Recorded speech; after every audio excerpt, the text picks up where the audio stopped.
suis heureuse, en tant qu'infirmière, engagée pour le développement de pratiques orientées rétablissement, d'animer cette soirée avec Bernard Chalonna, président de l'IRECA aussi, et maître régisseur ce soir. Retrouver confiance en ses capacités pour faire ses propres choix. Il ne s'agit plus seulement de survivre, mais de vivre. Comme vont en témoigner ce soir Sonia, Mathieu, Daniel et Laura. Établissement de nouvelles fondations. Après une période où j'étais en perdition, j'avais perdu la raison. Et un mal-être commence à s'installer au lycée en fait. Je suis très seul, le mal-être est plus là, à ce moment-là. L'anxiété commence à monter et j'ai des sentiments de dépersonnalisation. Je suis tout seul dans mon appart à Bordeaux, ça commence à être compliqué. Cette période, en tout cas, je garde tout pour moi. Et c'est tout un monde qui s'est effondré. Mes croyances, mes relations, mon travail. Il y a 30 ans, en janvier 1995, quand notre fils a été hospitalisé en marchant, après une longue série de difficultés qui allaient grandissant depuis 10 ans. 24 01 98. Bruit assourdissant dans le ciel perd, effraction de l'impensé dans le réel. Fuir. Donc un soir, j'explose. Je réveille mes parents, il devait être minuit ou 1h, je réveille mes parents, je leur dis là ça va pas du tout. Et le soir même, je suis aux urgences psychiatriques. Je porte les stigmates de la psychiatrie à vie. Parce que j'y ai vu et de parce que j'y ai vécu. Rien ne serait plus jamais comme avant. La schizophrénie venait faire partie de nos quotidiens. Il fallait tout réinventer selon nos différentes places. Et en premier notre fils, qui voyait son projet d'avenir détruit. Accepter de mourir à une partie de soi, à une façon d'être, un état émotionnel.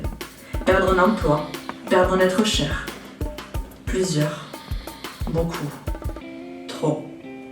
Perdre un endroit dans lequel nous avons vécu. Je passe 4 mois en hospitalisation, ma première hospitalisation à Bordeaux, dans une clinique.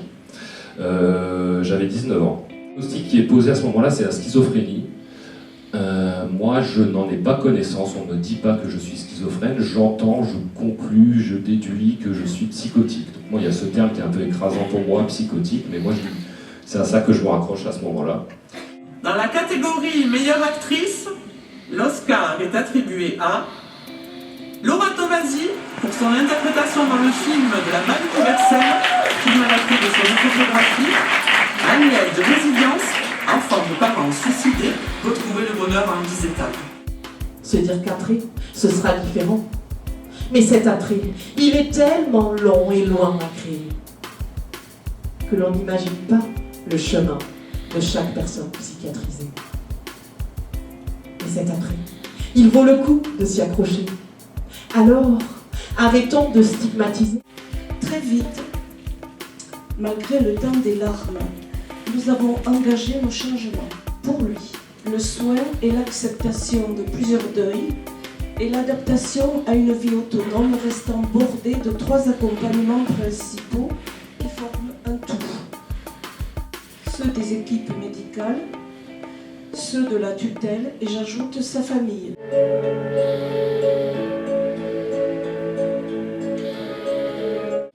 Ensuite, ce qui a été difficile, c'est les périodes suicidaires, ces espèces de longues traversées du désert, en énorme souffrance, où je me suis accroché très très fort. Se brûler, chuter, se relever, fuir. Pour nous, c'était de chercher en soi les forces nouvelles, y compris avec l'aide des autres. Le médecin, les infirmiers, l'UNAFAM, les amis. Et en me reliant au soi, mon intuition, mon âme, mon cœur, j'ai repris mon pouvoir. En choisissant d'être suivi par tel psychiatre plutôt qu'un autre, en disant non si cela ne me convenait pas ou si je ne le sentais pas. Cette aide des autres pour accepter et respecter l'autonomie de notre fils, qui depuis 2001 vit seul dans son logement, libre et responsable de ses actes, y compris de poursuivre ses soins.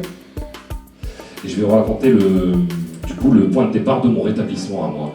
Moi, un soir, j'étais au bout du rouleau, un peu comme d'hab, et je me suis dit, je sais pas trop ce qui s'est passé, je me suis dit, bon, je vais quand même essayer de prendre un médicament, je sais pas, ça doit bien servir à quelque chose, donc je retrouve un ancien médicament qu'on m'avait prescrit des années plus tôt qui s'appelle l'Abilify dans ma pharmacie, et j'en prends, et il se trouve que ça peut paraître un peu bizarre, moi-même j'ai eu du mal à y croire, mais dès le lendemain, l'Abilify m'avait stabilisé un peu, chanté l'humeur plus lisse, et les idées suicidaires étaient parties. Explorer, se fondre, voyager, rire, pleurer, danser, aimer, essayer du moins. J'ai quelques missions courtes, plutôt courtes mais professionnelles, mais qui se passent bien. Quelques années après être arrivé à Toulouse, je rencontre ma compagne, Marie. Reconnaître, danser et vivre. Une des dernières étapes importantes de mon rétablissement, c'est donc l'arrêt de l'alcool, il y a bientôt 2 ans. Ensuite, la pérédance, parce que je suis père aidant en santé mentale. En m'ouvrant aux médecines alternatives, shiatsu, qigong, méditation. Ce fut un long chemin, sans jamais perdre espoir.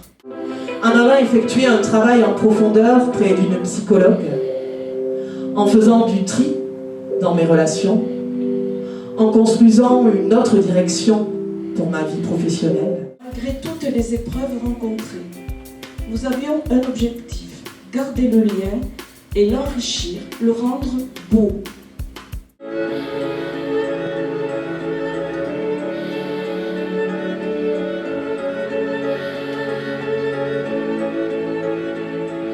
Depuis 30 ans, nous avons construit une nouvelle vie en faisant des choix qui toujours incluaient nos contraintes pour trouver le moyen de les alléger ou de les contourner. L'apaisement est là. Voyager.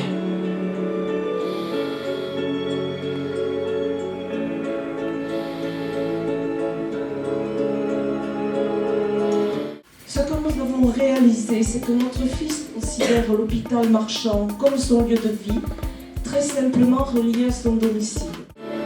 Résister.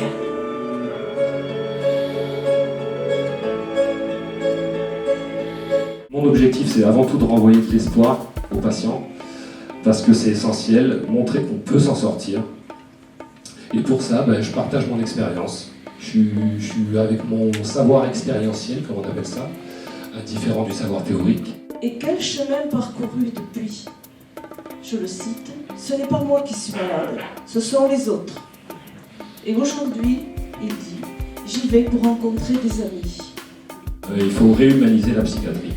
Il faut voir les patients comme des personnes et pas comme des cas psychiatriques, parce que derrière une couche de souffrance, il y a une personne qui, comme les autres, qui mérite de vivre et qui mérite d'avoir sa place.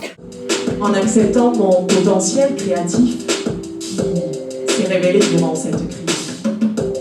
Chrysalide, je suis devenue un papillon. Mais je tenais à dire que je garde quand même une part de fragilité, parce que rétabli, c'est pas guéri, et mon trouble, je l'aurai toute ma vie, mais je vais bien mieux. Le plomb devient mort. De corps à cœur, profondeurs irriguées. De cœurs à corps dansés. Et je voulais conclure avec une petite cerise sur mon gâteau, en disant que je vais être papa dans quelques jours.